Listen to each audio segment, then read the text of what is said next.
Firstly, I just want to, obviously, as you might have seen, I've hit 500 subscribers. So, that's one of the two eligibility criteria I needed to meet in order to get the channel, closer to monetization. The other one was the being able to producing 3 videos in like 90 days, something like that.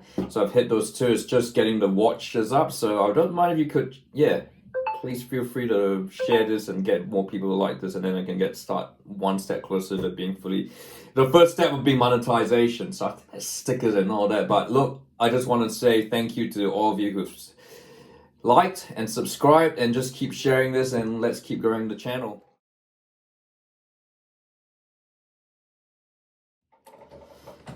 Well. I mean, what can you say? I followed Formula One.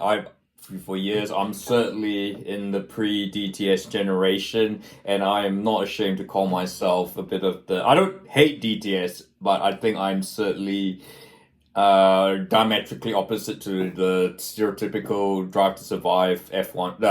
F1 fans who only picked out the sport because of Drive to Survive. I've followed the sport since 1999 when I was 13 years old. So I'm certainly a different generation. So, certainly, look, the Hungarian Grand Prix, I don't think it was the most exciting sporting event on Sunday. I think I'd argue the British Open, golf, to a certain extent, the time trial to finish off the Tour de France in Nice was a bit more interesting, but certainly in terms of providing drama, talking points, and memes, the 2024 Hungarian Grand Prix is definitely an all-timer. So, but look, I had certainly a couple of things to talk about McLaren and Max Verstappen, because there's not really much else to talk about now that the football's not done till next. We've got the break till the season starts again. So here we are.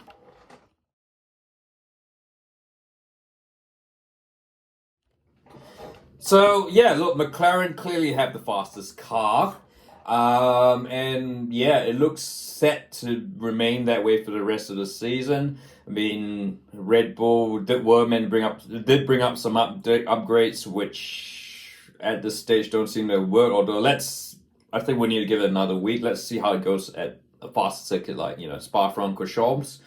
But certainly, look, McLaren clearly have the car to beat right now. It's very obvious. Max Verstappen. I guess I've been saying this now. The fact, give it Max Verstappen's performances, in my opinion, right now, kind of rather than his world championships, kind of highlight how good he is easily the best driver of his generation. He's easily the best driver on the grid right now. Look, his attitude might not be popular, but then again, this is nothing out of the ordinary. Senna was like this. Schumacher was like this.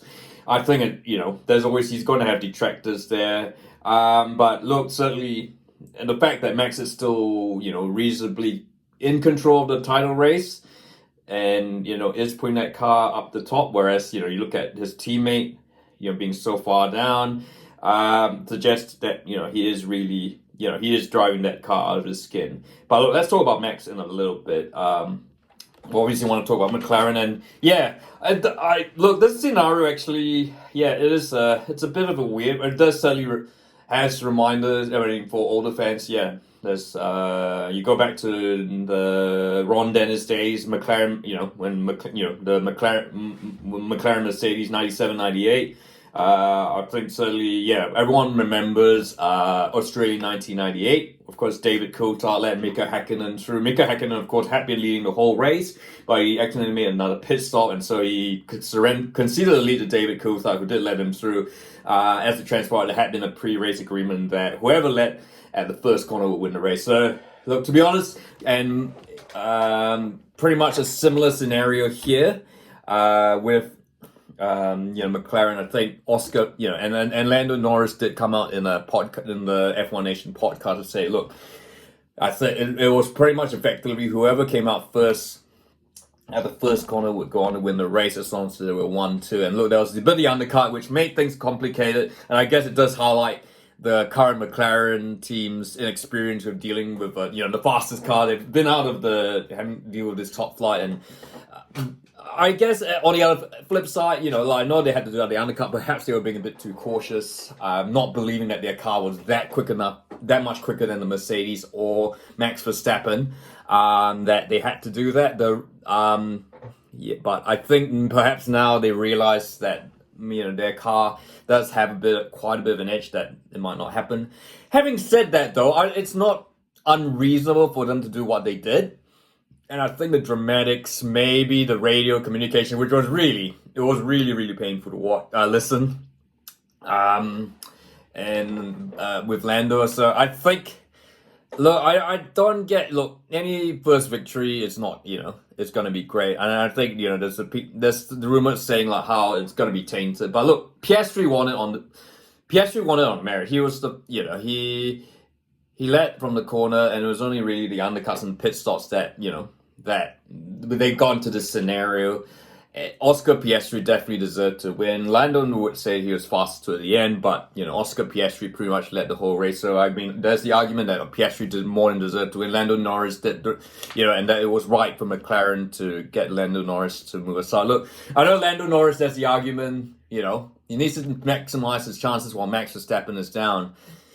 But look, I think ultimately, if you look. Okay, I get, they could lose the championship by 7 points, and they could look back at this race. But on the flip side, you could say, does Lando Norris deserve, I guess if Lando Norris won this and race, wins the championship, is that, could you say that I think there's a little bit of an argument that it might, you could argue that would be a little bit tainted, because it's he wasn't necessarily he got a lot of assistance from his teammate. We're not, I guess you're not talking, we're not, there's definitely not much difference between Norris and Piastri, in my opinion, at this point of their career. So, yeah, so look, I think a bit much has been made of it. I think certainly to try and, this is there is the drive to the need to create content for Drive to Survive. This fits up their alley perfectly. I mean, if they were greedy, they could almost create a whole entire Drive to Survive season or a spin-off just on this Hungarian Grand Prix. I'm sure they're not going to do that. They might very well have they got a feature-length episode of the Hungarian Grand Prix featuring McLaren and Red Bull. I could see that happening, but yeah, no, certainly. Look, I mean, there's the dramatics there, but look, this is nothing new in Formula One. I mean, we've seen Team Tech, Sebastian Vettel and Mark Webber. You've seen Nico Rosberg, Lewis Hamilton, Michael Schumacher, Rubens Barrichello, and of course, David Coulthard, Gilles Pironi. Gilles Villeneuve and Didier Pironi, I should say. So it's nothing unusual, but I think because of the DTS lenses, and we're in a year of memes, social media, and all that.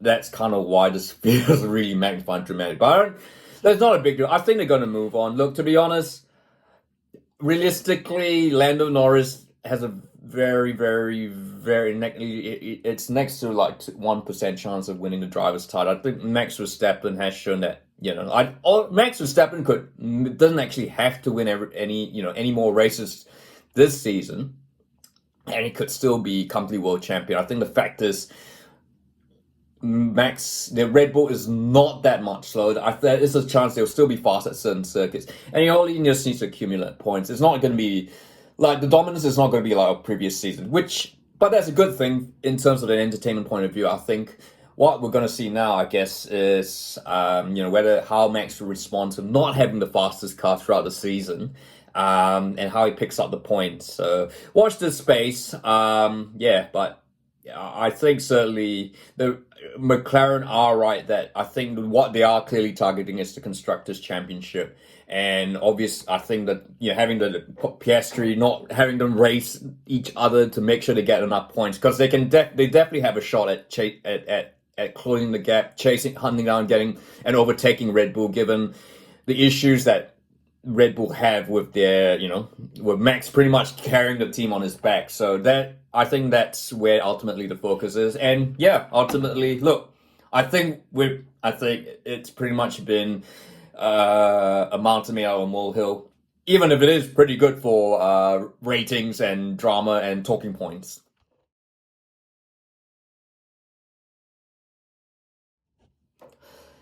And of course, the McLaren one too, that wasn't quite, well, it was a bit messy. It wasn't the only talking point. I would think the other talking point, of course, and it's kind of something that's kind of bugged me, is the fact, with issues with Max Verstappen. Look, as I've said, Max is the best driver. I think there is no doubt Max Verstappen is the best driver of it currently in Formula One, and certainly is a generational talent. I'm more than happy to put him in the Senna Schumacher class. And they all had bad days. He had a bad day. He had a bad Hungarian Grand Prix. Simple as that. And he's allowed to feel upset. He is under pressure. He's had the fastest car for the last couple of years now. And now it's a completely different scenario where he's kind of got to fight back to get points and all that. And I can understand. And it's totally understandable, the frustrations.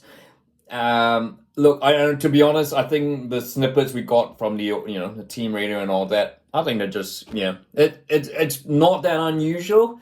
I think we just live in this, again, citing DTS. We just live in the DTS Formula One era where everything is more visible, everything is out there. There's nothing really to hide. This was just a bad race. Senna had a bad race. I remember, Schumacher's had a bad race or two. It's just one of those things. The one thing that it did cause a lot of ire, of course, was Sky Sports' David Croft, bringing up the fact that Max Verstappen was up till 3 a.m. Doing sim racing, and that affected his racing, which is it's totally it's absolute rubbish. Like, most of these F1 drivers, remember, F1 races only start at 1, 3 p.m. There's no more warm-ups in the morning. These drivers can afford to get out at like noon and, get into their race gear and start racing. And in fact, that's what happens a lot. You see the night races now. A lot of these F1 drivers, sleep until in the late afternoon just to get their body up into their peak condition at a time of racing. Sim racing till 3 a.m. It's just a red herring and just a talking point. And I think it was really a bit annoying and disrespectful to Max Verstappen on that front there. I think it was just, it was really just trying to find an agenda, and I think that just really annoyed me. Certainly created the memes though, the Simpson memes, but yeah, certainly it's ridiculous. And I think the other point was that, professional athletes to be adapted. It's like, you can't judge just based on that. You can't compare Max Verstappen to a professional footballer out of sports. It's a different sort of skill set and all that, and yeah. And look, Max was in your sim racing. He's actually, you could argue, he's been as professional ever, training, getting ready for the race, and yeah, so just a bad race. And so let's move on. And I look, Max, I think will come. I think they'll come back with Belgium. The Hungarians always been a bit of a weird anomaly. It's Monaco without walls, as they used to say. I think we really need to see what happens in the next race before we can, before we could even consider writing off Red Bull, which I don't think anyone will. I think they are still the standard bearer, but I think the reason why everyone's starting to kind of hate is a strong word, hate a bit on Max and Red Bull is just, and create these sort of negative headlines and this negative agendas, the fact that people are wanting this change. And it's nice to see McLaren, but I think honestly, I think what we're seeing is a repeat of what I think, Michael Schumacher, back in the day when Ferrari not necessarily had the fastest car, but they were still the team to beat and the driver to beat. You had McLaren, who probably had the experience to topple Michael Schumacher, but they had they didn't have the fastest car. Kimi Räikkönen, no offense, he was great. He did. I'm talking about the 2003 season. He was great. And he pushed Michael Schumacher all the way, but they were never going to win the championship with what was effectively the C-spec of the previous season's car. I'm not going to talk about the McLaren the MP415 or whatever that was, the stillborn McLaren car. But so you had Kimi Räikkönen, who was still pretty inexperienced. Williams probably had the fastest car at times, but Yeah, they just, I think, no disrespect to Ralph Schumacher on one Pablo Montoya, they just weren't quite on Michael Schumacher's level. So I think we're sort of seeing that. And look, this is no disrespect to Lando Norris or Oscar Piastri right now. I just think I think Max is the superior driver to Lando Norris. And I don't think that is a unpopular opinion or a controversial thing to say. I think it's kind of shown, look, because they've got the faster. Lando Norris I just don't think Lando Norris quite has the consistency to beat Max Verstappen. He could win a world championship down the line. Maybe next season if McLaren get it right all the way. He could have one season, but I don't necessarily think he's quite in Max's class. I think if he does win a world championship once, then I think he's certainly up there. But yeah, that's my thoughts. I'm not hating on Lando Norris, but that's just my observations there. But look, what are your thoughts on one of the most memeable races of all time? Was Max out of order? Were McLaren out of order? I'd like to hear your thoughts. If you like this video, feel free to like and don't forget to subscribe.